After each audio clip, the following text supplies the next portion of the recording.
Hey everyone, welcome to All About the Joy. This is Culture and Consequence with Carmen and Andrea. No, you're fine. You're Okay. fine. I can hear you. I just want to do a test. You know what I Okay. mean? So Yep. that is a really interesting background. Yeah. Is this It your looks new like a bedroom? pelvis, right? I mean, I hadn't really noticed it until I saw it on camera. I was like, I don't understand. I mean, I guess it's whatever you think it is. should I just do this? I mean, I might delete all this, but it is an interesting. Yeah. It's piece like a of artwork. Rorschach test, right? Where it's like, what do you see? There's a dragon. There's don't a know. villain. There's a mustache right there. I don't know. I might leave this part in. It's kind of funny. I don't know. It's freaky. So yeah, you're visiting from an undisclosed place. An undisclosed location. We're going to imagine it's an island off the coast of Italy or something. Are there islands off I'm dressed for an island, as you can see. Wait a minute. Did I just fuck up and say an island off the coast of Italy? Like what the fuck? I think There are multiple islands off the coast of Italy. Are there? I'm getting confused. Oh, right. The boot. There's Right. Sicily, Okay. There's Capri. There's Yeah, I'm jealous. So yeah. Okay. Well, yeah, that's not where I am. I know, but come on, I'm trying to give the illusion. Because if you were, first of all, you'd be like, Carmen, I ain't got time for this bullshit. Yeah. I would not be doing this right now. Right. But as my friend, you'd be like, all right, I'll do it from the beach. You know what I mean? I'll have my umbrella cocktail instead of my hot latte. Yeah. Exactly. So I thought we would start. I'm going to read. I know I didn't tell you this, but I'm going to read. We got a few emails as we do, and I thought I would start with an email. And again, we don't have to go too long on this. We'll just whatever. So the subject line they wrote was just a thought about respect. You already know where this is going. Okay. Hi there. I tune into Culture and Consequence most weeks, but I got to say, every time Donald Trump comes up, it feels like the tone turns sour right off the bat. Now, I'm not blind to the man's faults, but he is the president of the United States. Where I come from, you don't have to agree with somebody to show a little respect for the office they hold. So here's my question. Can you name one nice thing about him? Maybe his toughness, maybe the way he speaks to folk who feel overlooked, something. Because when it's all negative, it starts to sound less like conversation and more like piling on. I'm not asking you to change your politics. I'm just saying balance matters. Debate is healthy, but so is recognizing the good where it exists. Anyway, that's my 2 cents from down here. I'll keep listening, but I hope you'll think about it. Regards, Midwest South. I'm not going to put their name. Okay, so. Thoughts, Carmen? Well, I mean, I think I'm trying to hold back and. Yep. I think you can tell how I feel about it. Look, we do get a lot of people who are liking and disliking our show. I think that's good. It means people are watching. It seems to be the same people because the same numbers. I can't tell who, like you can't tell on the stats where, you know what I mean? So unless someone sends me an email, but I think it's good because people are watching. And even if you hate watch it, that's fine. So I feel like, here's how I'll say it. If I'm in a schoolyard and there is a bully and the bully keeps picking on kids over and over and over again and beating them up or whatever, but then the bully comes into the classroom and gives the teacher an apple or a present, that doesn't change that it's a bully.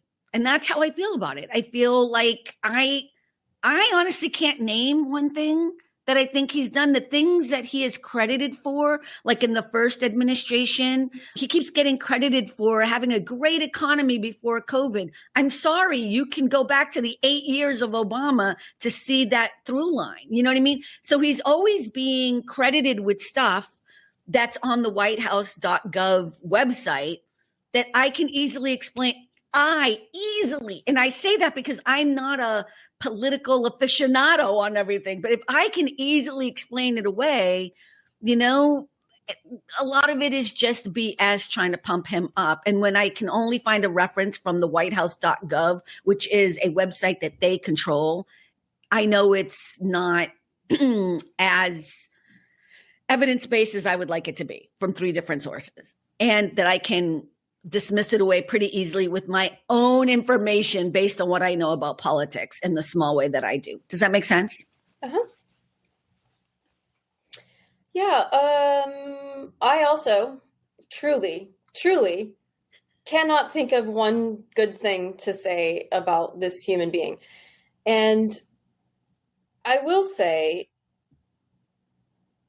I show him, I would say, the same amount of respect, possibly more, that he shows other people, that he would show me, for example, or my husband, for example, or a reporter who is simply asking him a question and happens to be a woman or a woman of color or whatever it might be. So I don't subscribe to the idea that someone deserves your respect for nothing. Right? I mean, I am respectful of other people. You know, I just went down and had breakfast and I was very respectful to a person I didn't know, you know, who served me my food and sat me to my seat and all of those kinds of things. But it's earned. And especially, I would say, for politicians, you are essentially my employee. Yes. That is what you are. And when I see the damage that you are doing to people, making people feel heard, I don't like, yeah, I guess if you're like a racist, then, you know, okay, yeah, I'm glad that you are being heard by this person who is espousing your beliefs off out into the world and turning them into policy. Good for you. I don't respect that. Yeah. So that's kind of like, I understand the need to be respectful of other people. I don't think this person does. This person meaning the president. Yeah, I don't know. I mean, I appreciate the emails. I appreciate the comments, or it's fine. I don't mind and I get it. Respect isn't a given. You get it at the beginning and then you show yourself. I just had a whole conversation with a conservative in the private lounge that people saw, and with Blake Fisher. And it was an interesting conversation. And the two of us were very respectful to each other because it was our first meeting, and he showed me respect in the conversation and I showed him respect. If he started calling me names or whatever, it would be done. You know, it's kind of the same thing. I can name one moment where I am going to say was it's the only thing I remember of Donald Trump that was at least a little funny and joyful. And it was in the first administration, and I don't know what he was doing, but it was like in the middle of the night, and it was when Twitter was Twitter.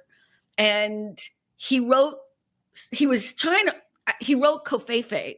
And remember he did Covfefe? It was, not only was it hilarious, but even his reaction to it was so human.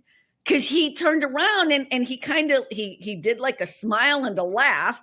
And he said, yes, it's a secret thing. But clearly it was that one. That is the only moment I remember thinking like, oh my God, that's so hilarious. Because then it was all the memes that happened afterwards. And all the people were like, you know, trying to decide what Covfefe was or whatever it was.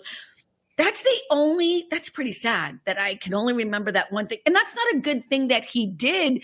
It's just a moment of funniness and humanness and joyfulness, you know, that wasn't about bravado and bullshittery, you know. He's been in the public, at least that I know of. I've known about who he was since like the mid 80s. Yes. And like, really, as you were reading that, I'm like, you know, going through, granted, my memory is not what it was, but I'm like searching back, like, is there one thing I can point to where I can say, that was funny, that was human, that was respectful? I mean, I guess he's respectful to like Putin. You know what I mean? Like, yeah. I got nothing. Yeah. And look, at this show isn't meant to be about being mean to Donald Trump or being lovely to Donald Trump. It's about our conversations of whatever it is we're talking about. We're it's about not being fair and balanced. Right? Yeah. We're trying to be like, well, oh my God, that's a good one. Cover this side. Right. Yeah, this is not that show. So I appreciate it. I think for me, the goal of this show is just to share our conversations that we usually have by ourselves because we think we're so funny. No, I'm just kidding, but we do. But also because I think we also learn from each other. And I thought there were so many times that I listened to people on both sides that are talking about stuff they know nothing about. And that was, you know what I mean? Like, and my thing is like, I'm okay with you talking about whatever it is you're talking about. But when you make a mistake, then come to the table and say you made a mistake. And you all know, because you've seen it, every time we make a mistake, I write it at the bottom after I go into editing. And I realize like, oh, we got that stat wrong or we did whatever. And we're never off the cuff so bad because both of us don't talk about what we don't know. Sorry, I don't mean to speak on your behalf, Andrea. No, 100%.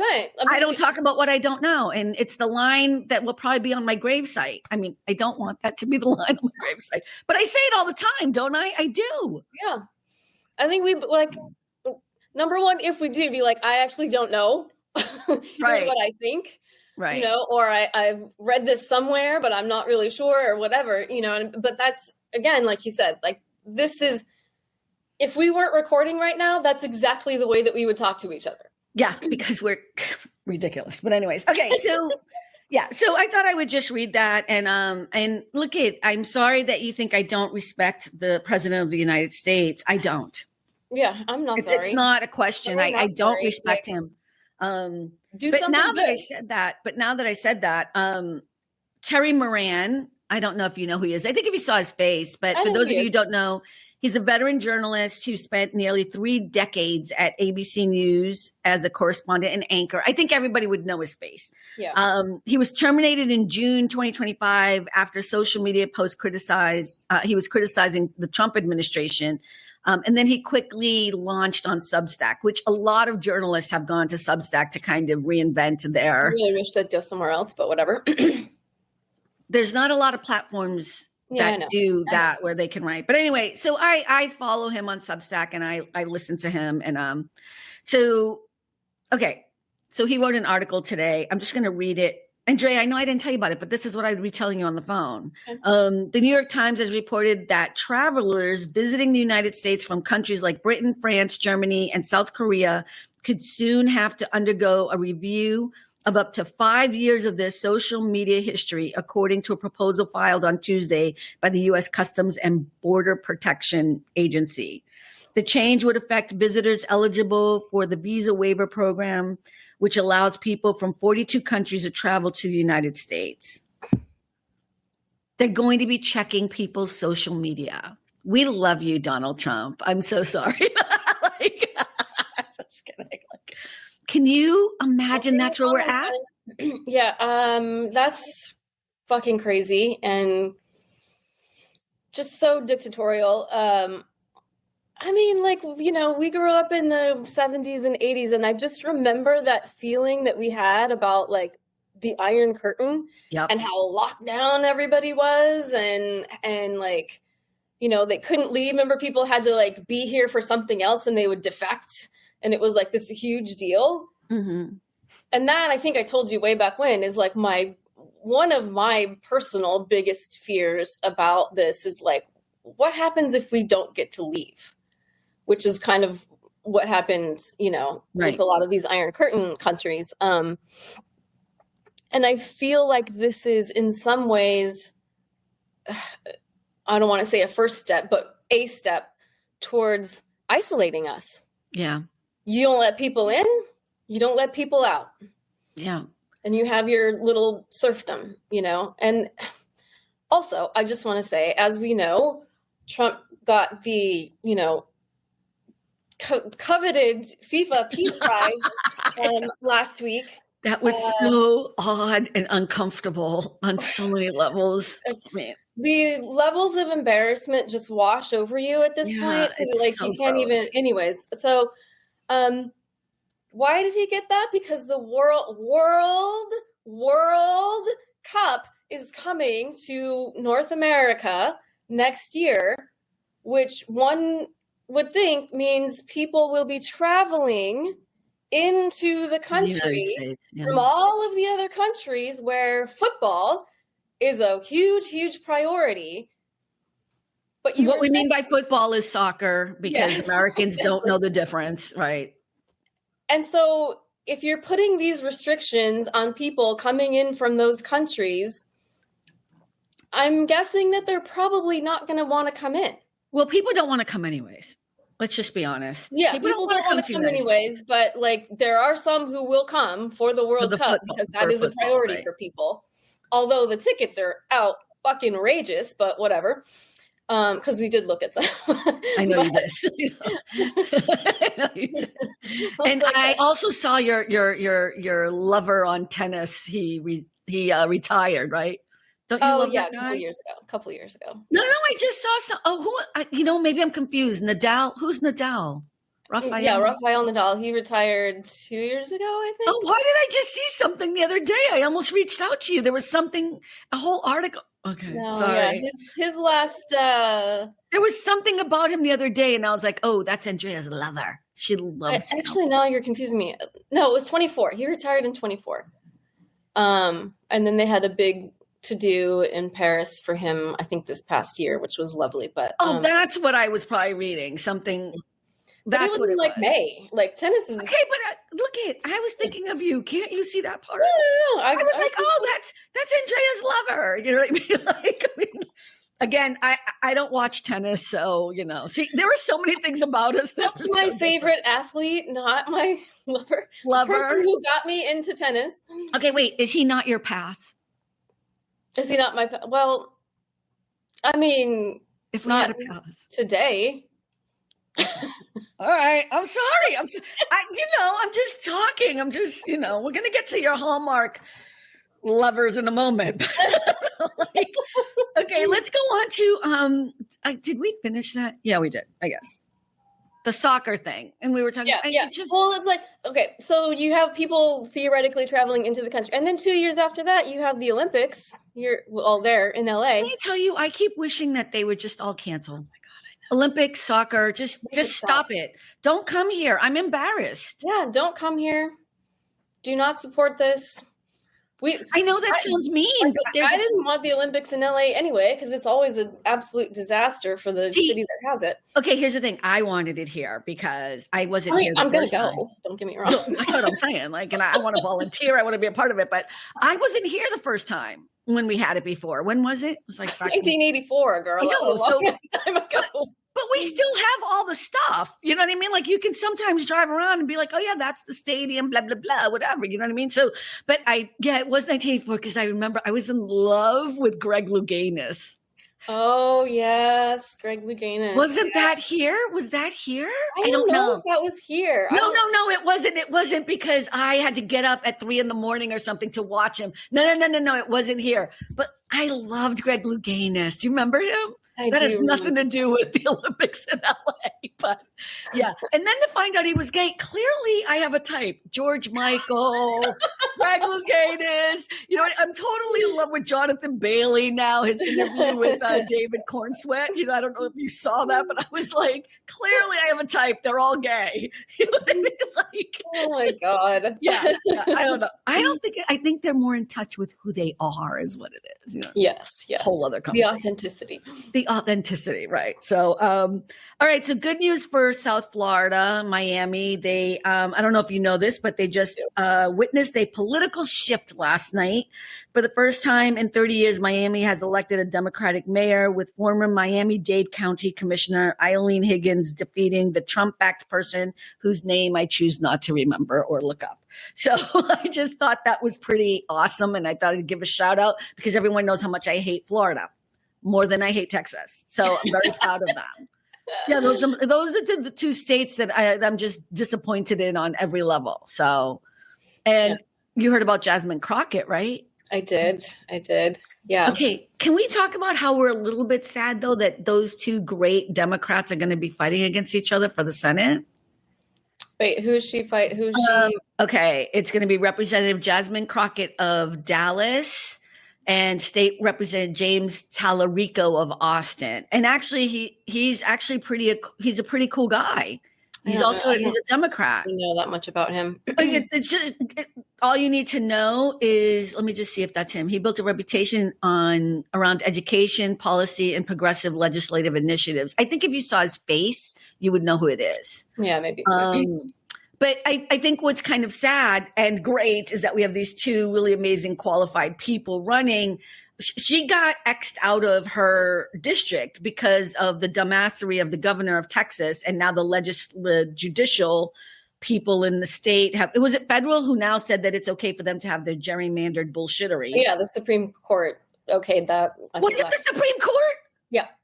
The Supreme You know what? Fuck you, Supreme Court. What the fuck? Are you serious? Yeah, I think it was either late last week or I don't even know what day it is, but yeah, it's done. I know what? I don't even want to know what the argument is. Day. That's why she's okay. So that makes more sense. Yeah. Okay. But you know what? What the fuck is with the Supreme Court? It wasn't unanimous. It was Republicans versus like Democrats. 6-3 or whatever. You know, they're bought and paid for. They're so, you know. Okay. I'm just going to move on to the next one. I'm so sad. I want to just bring up just regarding elections, this has kind of been happening in my house. So Honduras had their elections last week, their presidential elections. And for people who don't know where Honduras is, it's Central America. Central America. Some people might know because Honduras was in the news just before their election because our dear respectful president, Trump, pardoned the former president of Honduras, who is a convicted drug trafficker. And when I say drug trafficker, I'm not saying like he had a couple of joints in his pocket. I'm talking like hundreds of pounds of coke regularly coming through the United States. So he was in prison here in the United States. And, you know, I know that we are murdering people who are theoretically drug trafficking in the Caribbean, but for whatever reason, we decided to pardon this person. So in the Honduran election, there was a gentleman who was of the same party as this guy. And then there was another guy who was kind of, and that's like the more of like a socialist party, I believe. Yeah. I don't know all the ins and outs, but anyway, so then there was another guy who was a little bit more of a hardliner, kind of similar to the guy from El Salvador.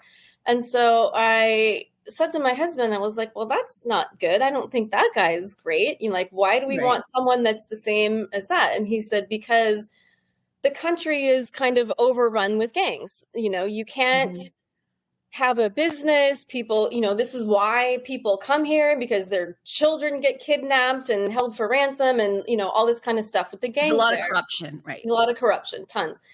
And so this other guy, the guy who was not in the same party, said, you know, I'm going to crack down. I'm going to go totally hardline on it. And I'm going to get rid of the gangs. But the guy who was in the same party is the one that was, as the guy that was and pardoned. Yeah, is just going to, you know, essentially be sort of a yes man and continue with the ongoing corruption, you know, that I guess Trump is completely okay with. So this election was a week ago Sunday. Number one, very enlightened to have it on a day off. Thank you very much. Like, yes, have it on a Sunday. Lines of people out the door. They still don't have the results. Right. Why? Because it looks like ballot boxes are being stuffed, right? But it's like, we are so involved in that election. We, meaning Trump, is not only did he just pardon them, but he specifically said that he will either continue or, you know, grant more aid to the country if they elect this person from this particular party. And it's just, I don't think people really understand sometimes sort of how deep our fingers are into the workings of other countries. And it's so frustrating. And I think that certainly here, it seems he has whatever the opposite of the Midas touch is this year anyway, as far as elections go. Because he keeps losing. Yes, you know, and knock on wood, he loses over there. But It's just crazy. It's just crazy. I mean, I think this goes back to the conversation of respect, right? I mean, I Yeah. love that you brought this up. I kind of didn't want to bring it up at all. I was trying to stay away from the whole Pete Hegseth killing people in boats thing. But, you know, if we go back to the respect thing of Donald Trump, like the only reason why he's involved is because he wants to continue having power over as many countries as possible, over as many people as possible. Why would you pardon somebody if you're so against drugs and that's your argument for killing people in the Caribbean in boats with no due process whatsoever? And don't come at me with what the fuck due process is. You know what due process is? Being a good, decent human being. I just get pissed because people are like, that's only for citizens. Fuck you. No, it's not. And secondly, if you're a good human being, you're always going to find out information first before you kill people. What has happened to us that we are willing to kill people? I'm sorry, I digress. My point is the whole thing with Donald Trump, it's all about having as much power as possible, because why else would you pardon someone who's been convicted of, it's been proven that he was bringing in tons of drugs into this country, but you pardon him. But you know what? It's not like, I feel like I'm preaching to the choir on the one hand, right? People who watch our show are like, yeah, you girls are crazy. You know what I mean? Like, whatever. It's funny to just listen to you. But the people who are the hardcore Trump people, they don't want to see it.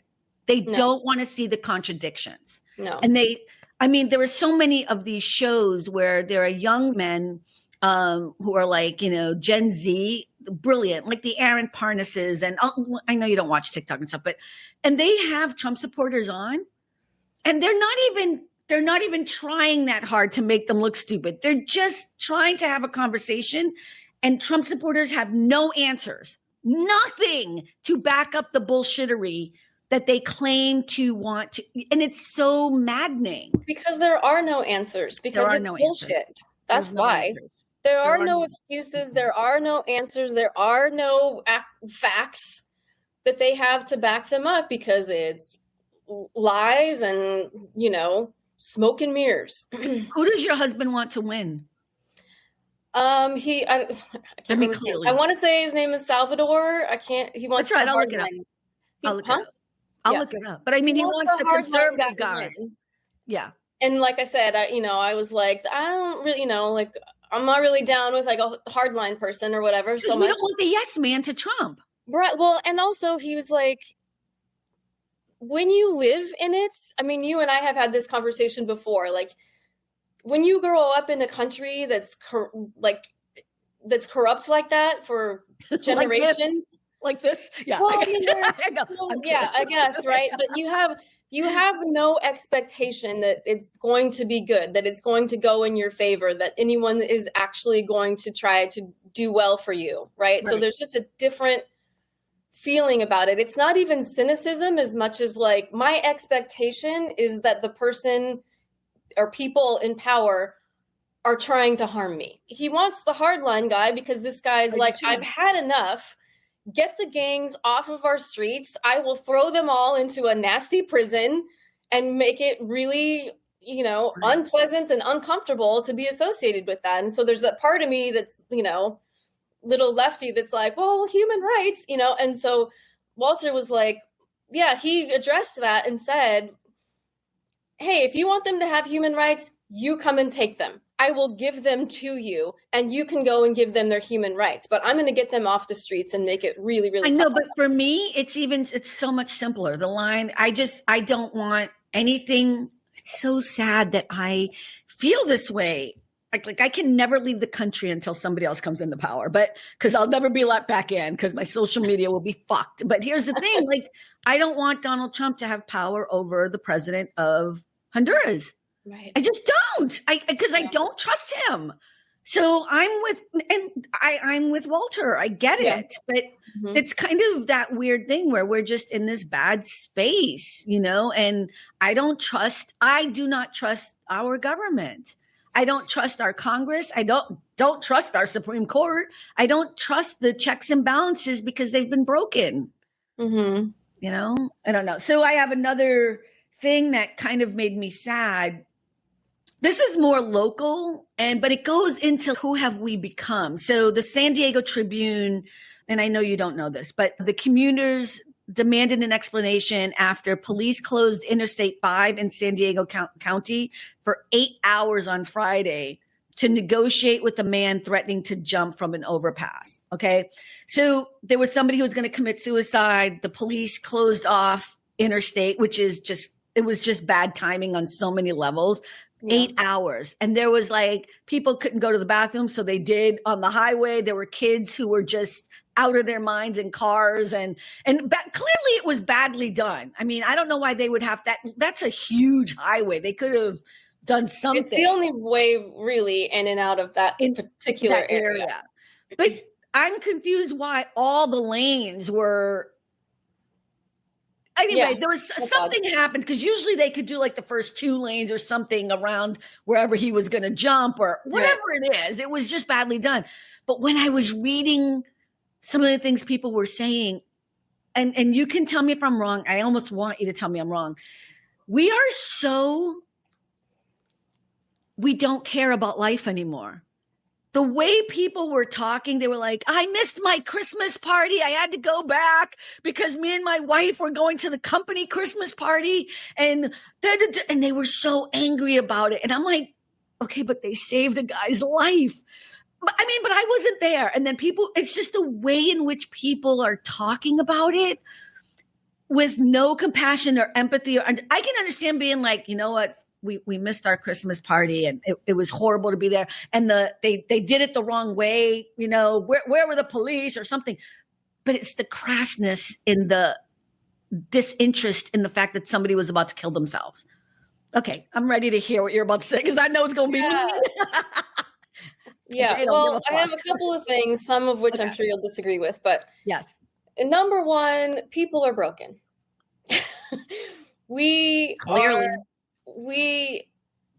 And I thought this a few years ago, everything that happened with COVID, like, you know, do you remember in, I guess it was like 2021, I guess it was 21, when Biden was elected, it may have been like the inaugural thing. And it was like people came in cars or something to the inauguration and people were masked up. I'm just having like a really vague memory of it, but we lost a lot of people around the world, but obviously in this country as well. And there was no collective mourning of that. We have memorials every year for 9/11. We have, you know, other types of memorials for things. There was nothing that was really done to, you know, for us collectively to say there was a lot of loss, not just of life, but just of a way of life in many ways that we all experienced, and we've kind of just like shoved it under the bed. Mm-hmm. And I think that those kinds of things, those kinds of rituals are really important for helping people move on. It just turned into this really political, like mask, no mask, you know, vaccine, no vaccine. It just turned into something completely separate than like people died, and people died alone. People died in really ugly, painful ways. You know, remember people couldn't have funerals. I mean, it was hard. It was really hard. And we never, I think, reckoned with that. And I really believe that it just did something to people. Like it kind of turned us in a way. I agree with you. I think what I was more surprised at, and I think it's only because I have such a good friend who is Asian. I mean, I have more than one of them, but Mia is one of my, you know, best friends. I was shook by people arguing about masks. That's when I started seeing the crassness of the human spirit, because everyone was obsessed with how wearing a mask is going to hurt and bother them, right? Like, instead of what a lot of people, Asian in Korean culture is like, I have a sniffle. I don't want to get my neighbor. I don't want to get my coworkers sick. So they like wearing a mask, and I'm not blanketing all Asian people, but I understood this immediately, especially after talking to Mia. Like, it's part of the culture that you are compassionate and considerate of. So it wasn't even about COVID. If they had a sniffle, they would wear a mask. It was a normal part of who way you are. pre-COVID. Yeah. Way. I mean, it's just It's part about of respect. Being respectful. Right. But here in the United States, all these people were just so anti wanting to be helpful and kind and considerate, and you know what I mean? And I am grateful, because that's when I had to have my operation, and that's when I had to go in for all that therapy for 6 months before my operation, and we had to wear masks. And I'm just grateful, because if I had known how hot my surgeon was, I probably would have been like a little.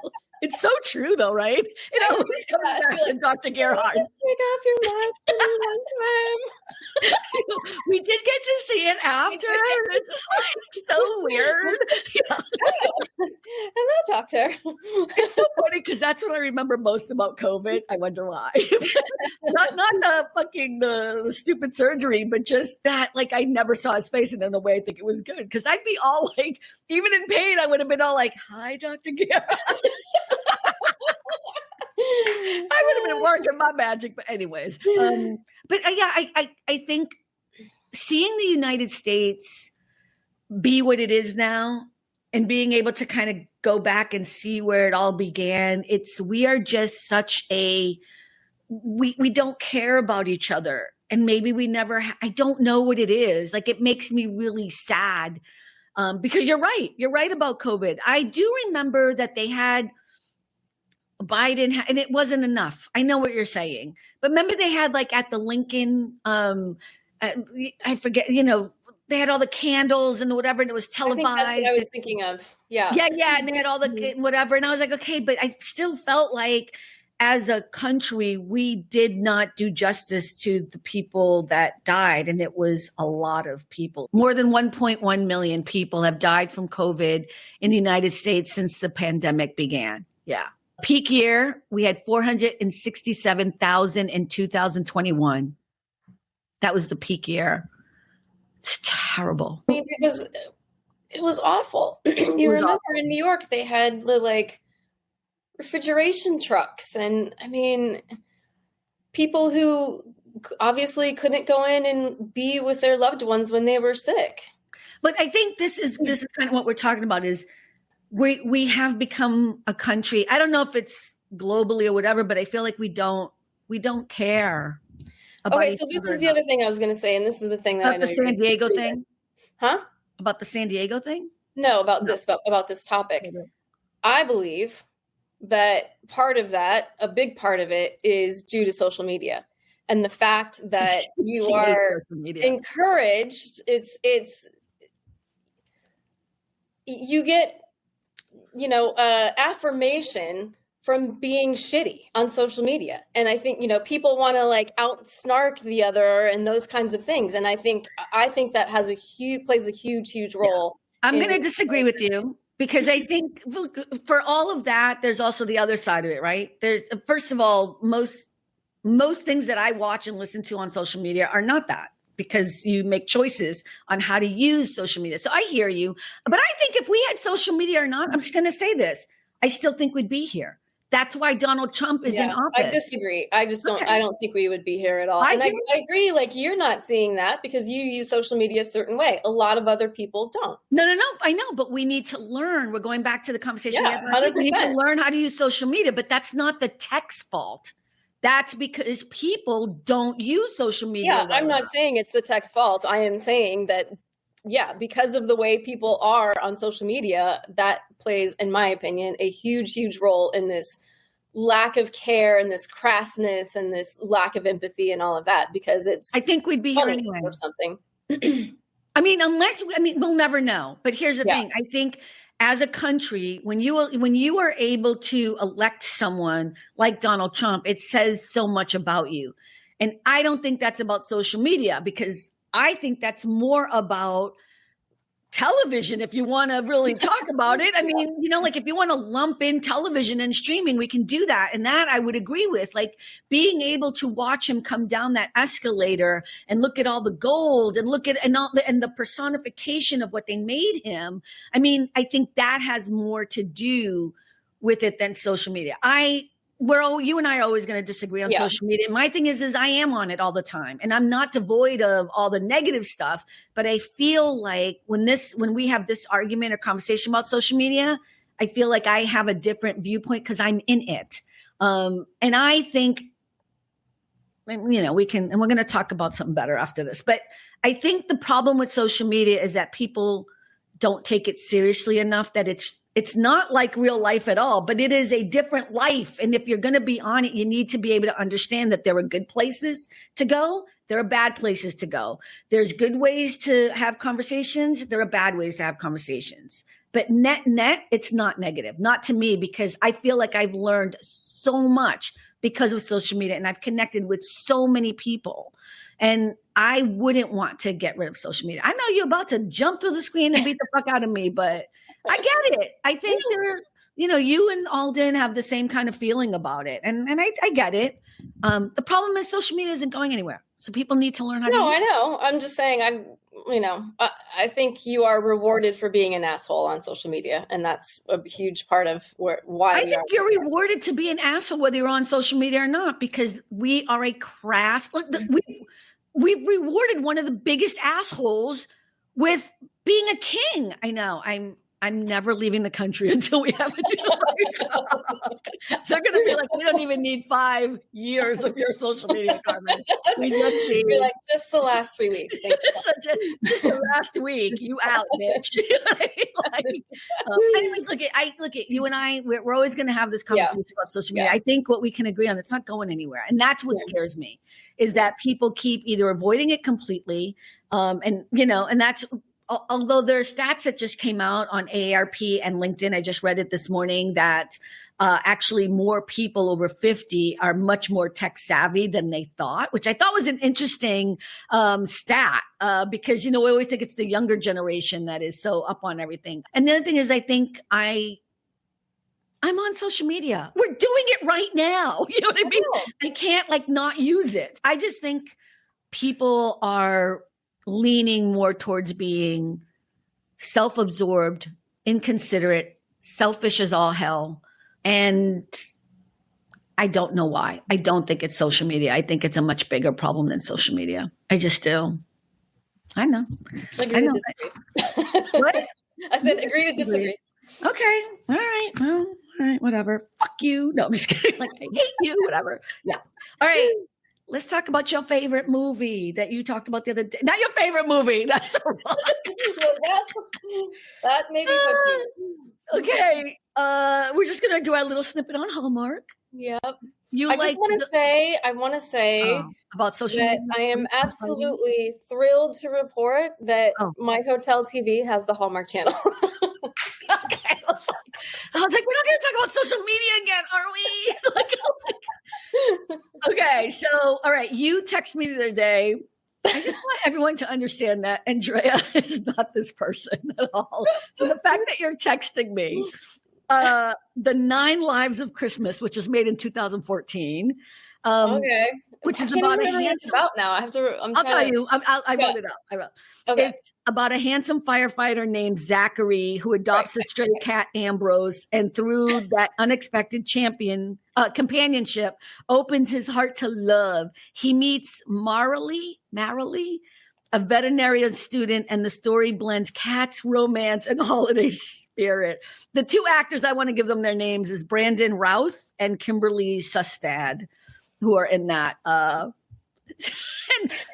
we forgot, what's his name from, because that's what I said. I said the thing that's great, Gregory Harrison. Oh, yes. Gregory Harrison. In that old school actor from, I forget what show. He's like the old fire chief or whatever. Yeah, he plays the captain. The old fire chief. I love it.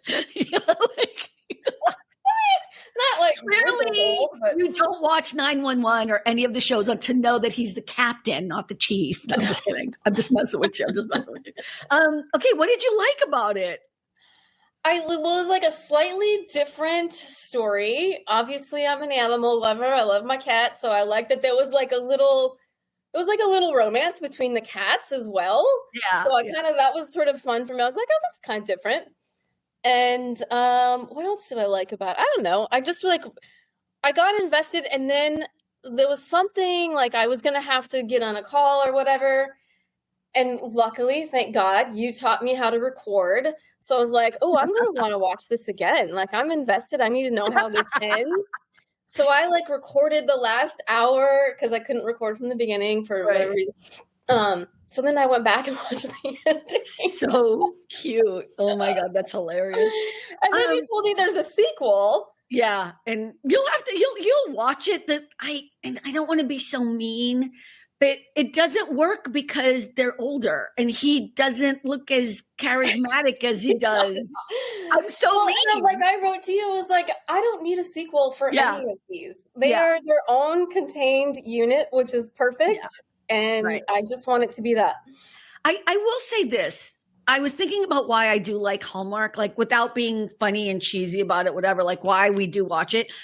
I think it's also the women and the men are all age appropriate. You know what I mean? Like they tend to be age appropriate. Even if you think that there's one actress there, and I'll just say she is the queen of indicating. I will tell you off screen who she is. I bet you can guess. There's one actress there that she looks really young, but she's actually like 50 years old. So she just has a very youthful look and she's very tiny and the whole bit, you know what I mean? But that's the only one where I'm always like, but then I realize she's actually a woman and that's really on me thinking that she's too young. But so I think that's one of the things I like is that everybody's age appropriate is what I'm saying. I like that. And also I love that you were talking about the clothing and the costuming. No offense, but whoever does all the clothing and costuming for Hallmark does a really bad job. And then it's also a good job because Andrea thought that one of the shows that is out today was out in you were like the 1990s or something.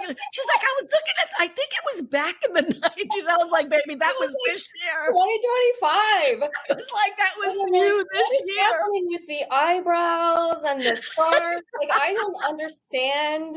I know. What is going on here? Yeah, I think they try to make everything very neutral, very bland. Yeah, I think it's supposed to be sort of timeless-ish, unless it's always present. One of those go back in time ones, which I also like. I really enjoy those. You do? I do.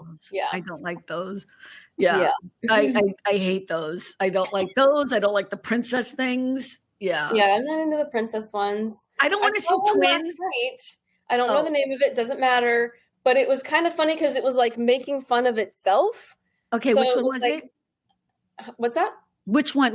Tell me what it was about. I might know it because I've seen it. It was this woman who wanted to have a great Christmas and she had a checklist. And then there was a lady who had a TV show and she somehow through magic, Christmas magic, she came through off of the screen and came to help this lady have her magical Christmas with her family. But she had this book that was all of the holiday movie tropes, right? And so she'd be rule number 35 says that there has to be a magical moment when you discover that you're in love or whatever it might be. It was kind of funny that way.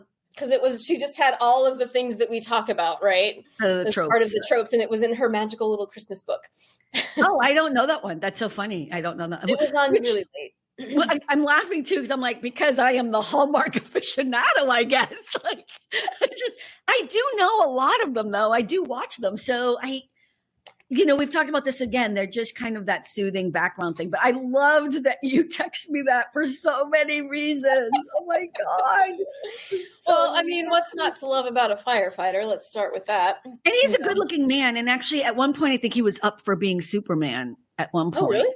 Yeah. Oh. Well, doesn't he look like it? She seemed really normal. Again, I always have a problem with the makeup. I'm what's happening with the eyelashes? She's a constant. She's a constant actress on Hallmark. Yeah, I just get judgy about that kind of stuff because I'm why does she have false lashes on right now? I know, but we've always done that. We've done that. Okay, one of my favorite things about me and Andrea, I probably shouldn't share this because it makes us look small, but we would watch politics together, or we would text each other. Well, at first we would do it together because we would hang out, right? We'd always hang out, whatever.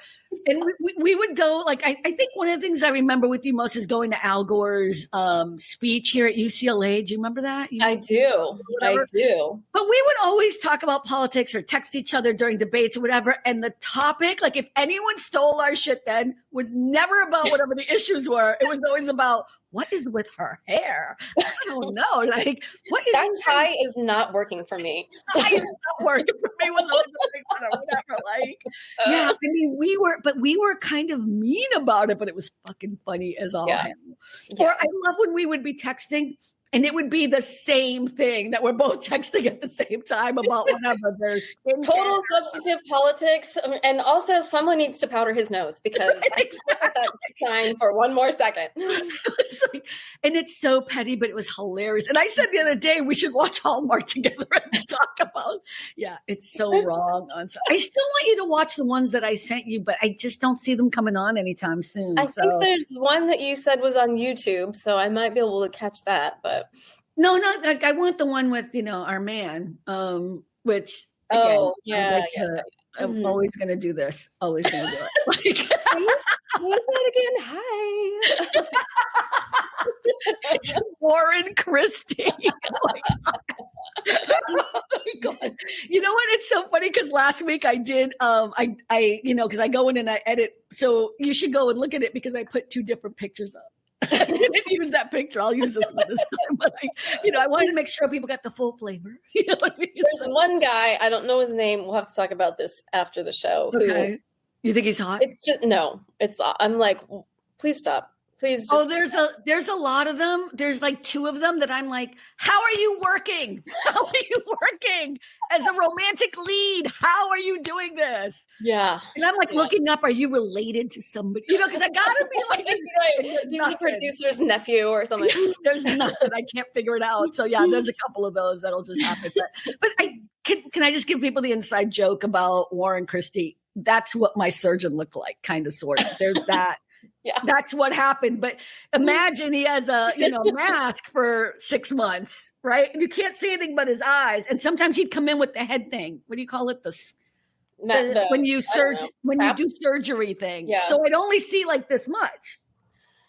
And then when he revealed, they'll be like, holla.